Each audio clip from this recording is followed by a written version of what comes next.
Hey everyone, thanks for clicking on my video. This is Rocky and this review will be for episode 9 of Agents of S.H.I.E.L.D. I'm going to go ahead and go right into what I enjoyed about the episode. Right from the very beginning, we definitely do get the sense that we're moving into basically a Skye phase of this series. As, like I said in my previous review, she's going to come to the forefront now as we're dealing with the Diviner, the cities, all that's connected to her history, her background. So we get the dream sequence that she has of running through the S.H.I.E.L.D. base in her dress and everything, looking for Coulson. And we get various images, but we get the sense that, there's something about music either connected to her childhood or possibly to the Diviner itself, as there's that kind of music box playing. It could be just a memory from her childhood when she was a baby. But I have a feeling it's probably going to be somewhat connected to this city itself. But we'll have to see how that's going to play out. But we also get basically the image of what I believe to be the Diviner as the music box. And Coulson standing there saying, hey, it opens up. We got that sense in previous episodes from her father that the Diviner had to be open. And now we get that, that Skye's having that memory. Is this repressed genetic memory that's coming through? I don't know, but we get that sense that it has to be open, and she knows that, and she's scared of it, as she's feeling that this Diviner's going to hurt her, kill her. So she definitely has that strong fear of it. And we also we get the images of Coulson and May holding the baby. That's more than likely a representation of Skye. And this just seems to reinforce the notion that she associates Coulson as kind of her father figure, and she's now associating May as kind of that mother figure. As May is her senior officer and training her, so she's built those emotional connection to them, and she seems to have some sort of feeling of. She definitely has strong abandonment issues based off what happened to her as a child, and it seems like she may be connecting that to them and maybe feeling like they're going to in some way leave her somewhere, betray her, or use her. So we just get a lot of, these images through her dream that, how they're going to, I have a feeling that most of them are going to play out later on in the series and definitely the season. But, we just get, like I said, we get that feeling right away that this is definitely, Skye's part of the season. We get a little bit of information with Mack and Bobbi, as it seems like they have something going on aside from just working with S.H.I.E.L.D. Now, the character that Mack is based on in the comics, or at least named off of, actually was a liaison between the CIA and S.H.I.E.L.D. So it's possible that, and Bobbi as well in the comics had some different allegiances, so it's possible they may be using them to gather information for other government entities. We don't get a clear information. It's just Mack is wondering if Bobbi's going to bring Lance in on everything, or Hunter, as we know him mostly by his first name.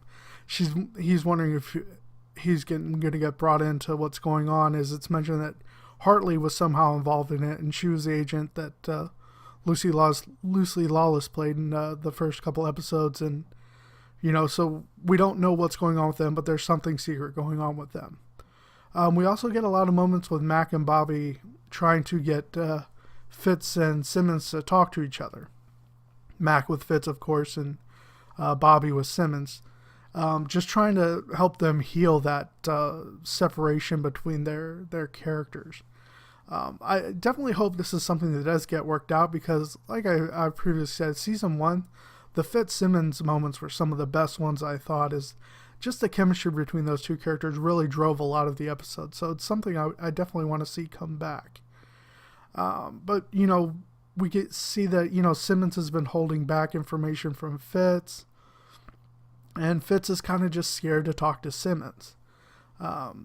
We eventually do get the scene later on where Mack basically just leaves them to talk amongst themselves, and Fitz just basically states, tells Simmons, you run the science division. I can't, I can work for you, but I can't work with you, kind of thing. So he's trying to pull back from her, trying to protect himself emotionally, basically, because he realizes he can't do all the things he did before.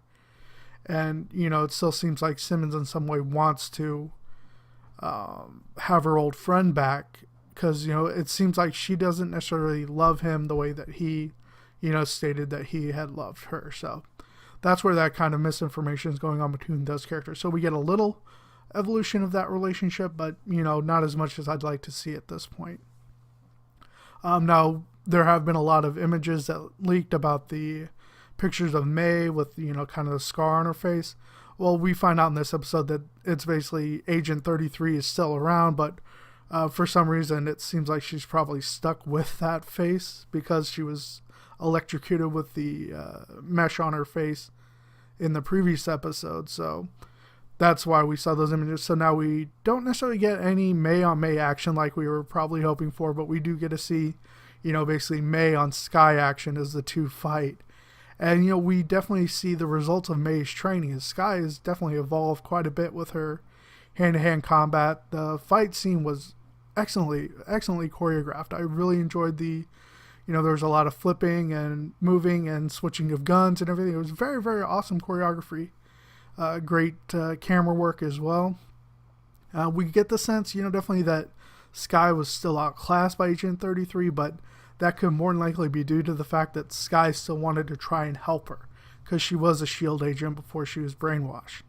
So that could have been the thing that could have been hindering her. But, definitely it's nice seeing Skye come to that forefront now. We're seeing the results of the training that she's going through. We saw previously with her marksman skills, and now we're seeing with her hand-to-hand combat skills.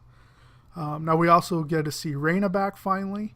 As, when we last saw her, S.H.I.E.L.D. basically implanted her with a tracker and let her go. They were using her to basically find Hydra. Well, in this case, Hydra has found Raina, but they don't want to kill her. For some reason, they want her, alive. And we find out that that's due to Raina can actually touch the diviner. She tells Skye this and basically, implies that Skye would be able to touch it as well if her father's correct. So she tries to run to Hydra because, she wants to touch this diviner. She wants to use it. She's pretty crazy, actually. But, S.H.I.E.L.D. ends up taking her in, and we get basically an interrogation scene with Skye and Raina. And through this interrogation, we find out that Skye's father found Raina when she was younger, living on the street and running with a group that she called the Freaks. Now I'm thinking it's possible that Skye's father may have thought that Raina was his daughter.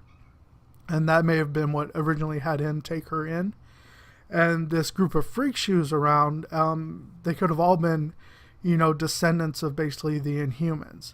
As it's kind of implied that way. That, just with the word freak being thrown around and how they felt different, things like that. So, we're getting that whole kind of vibe of that they were possibly the Inhuman children, as there's definitely going to be quite a few around at this point.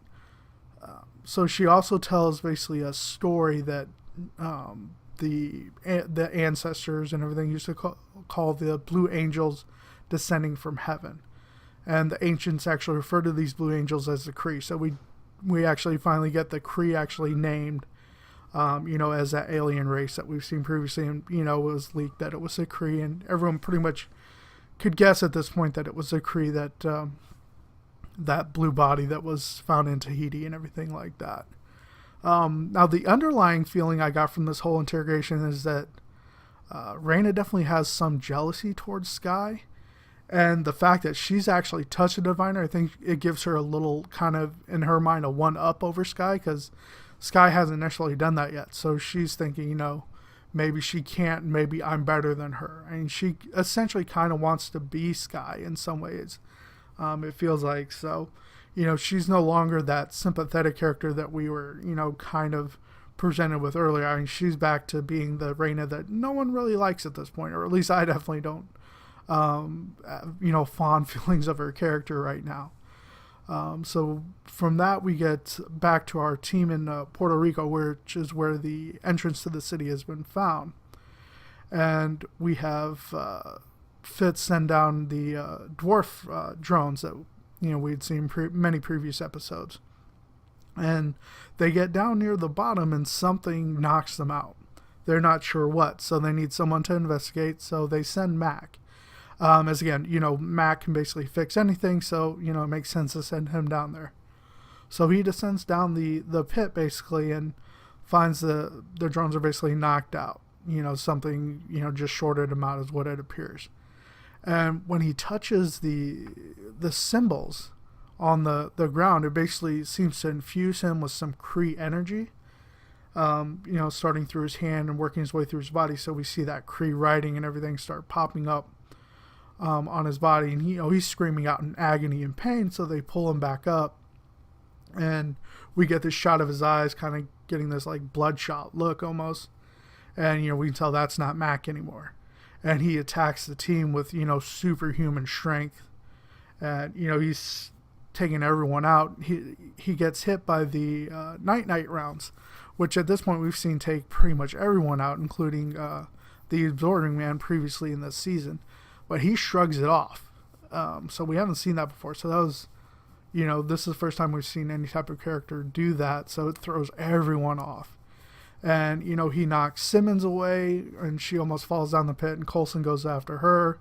He's got, Bobbi pinned up against the wall, and, Fitz grabs an actual gun, actual bullets, and, he's almost to the point where he's about to shoot Mack, and Mack is, at this point his best friend, so he's, fighting all of that, internally. Bobbi ends up, electrifying him, so we find out her sticks actually have, a electric prod basically on the end of them. So she shocks him in the neck, and Mack falls into the pit right after Coulson pulls Simmons out. From there we go back to the bus, and we've, it's basically the Hydra team has been led by Ward, who's able to find the bus based off Raina's tracker. As again, he has all that S.H.I.E.L.D. information from when he was an agent.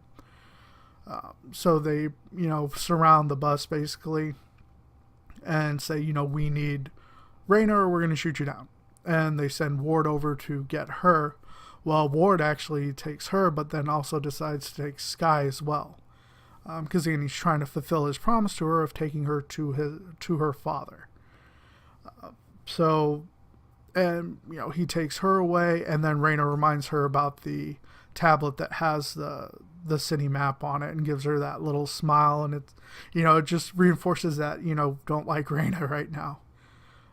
So we get Ward talking with Skye, and he's just trying to be, it's the same kind of Ward that was in the previous episodes where they were talking when he was in prison. He's that very calm Ward and everything, and just again he's trying to reinforce that he's trying to keep his promise to her. And, Skye tells May, this is what has to happen. I'm going to be fine. I can handle myself. Just as a nod to, you've trained me well, May. I can handle this. So we get that, connection, that feeling between those two. Because, May does definitely feel responsible for Skye. She is her senior officer, again, at this point. So from there we get, they basically leave. And then we transition to Agent 33 reporting to Whitehall. And we find out that, Ward went way off mission because he was essentially just supposed to get Raina and then have the bus blown up. Well, in this case, he's got Raina. He took Skye, who is a S.H.I.E.L.D. agent, and he left the bus, intact. So we're left now at this cliffhanger of what's going to happen with the bus now, as Agent 33 basically calls in a strike against it. And then we're left with the cliffhanger of the team in Puerto Rico is, are they going to seal up the city? Are they going to go down and try and get Mack? So we'll see what happens in the next episode. But yeah, big cliffhangers were left on this. So, I really enjoyed this episode. Like I said, I enjoy Skye's character, and, I'm liking seeing her come to the forefront now. It's like I said, previously she's been in the background this whole season. So now we're going to see her come forward and see what's going to happen with her, Raina, the Diviner, and the city now. Because at this point now, Hydra's basically going to have two people that can potentially, use the Diviner. We know Raina can touch it. We don't necessarily know that Skye can. We're pretty sure she can based on what her father said, but we haven't seen her do it yet. And we know that the diviner needs to be open. So like I said, this is all connecting back, and definitely strong connection to the Inhuman, and that within the diviner is probably going to be either the key to activate, or actually will be the Terrigen Mist bomb. That'll basically release the mist within possibly just the temple, or possibly the city, or spread worldwide. And we get that the story that Raina told Skye was that the Kree came to change humanity. Well, if we remember when Skye's father first went to Whitehall and was talking to him about the diviner, he said, oh, well, they got that wrong. The actual translation is they came to end humanity. So, they want basically their weapons. Because, again, the Inhumans were created as weapons for the Kree. So, we're left with these big cliffhangers, so we'll see what happens in the next episode. I definitely felt this was one of the strongest episodes of the season, both in writing, camera work, and choreography. Again, really enjoyed seeing Skye's character come to the forefront. Let me know in the comments below what you guys thought about this episode, and how you guys feel about Skye coming back to the forefront.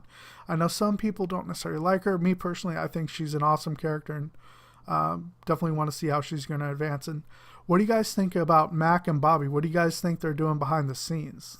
Definitely let me know that in the comments below as well. Hope you enjoyed the video. If you did, I'd go ahead and ask you to give me a thumbs up, and share the video over Twitter, Facebook, Google+, whatever social media works best for you. Anyone you think might be interested in it, definitely let them know about my channel. I would appreciate it. And go ahead and subscribe to my channel, as I will be doing weekly reviews of Marvel's Agents of S.H.I.E.L.D., as well as the other Marvel and DC television shows going on right now. And if you have gone ahead and subscribed to my channel, thank you very much. I really do appreciate it, and hope you're enjoying the videos. That being said, I hope everyone has a great rest of your day. Bye.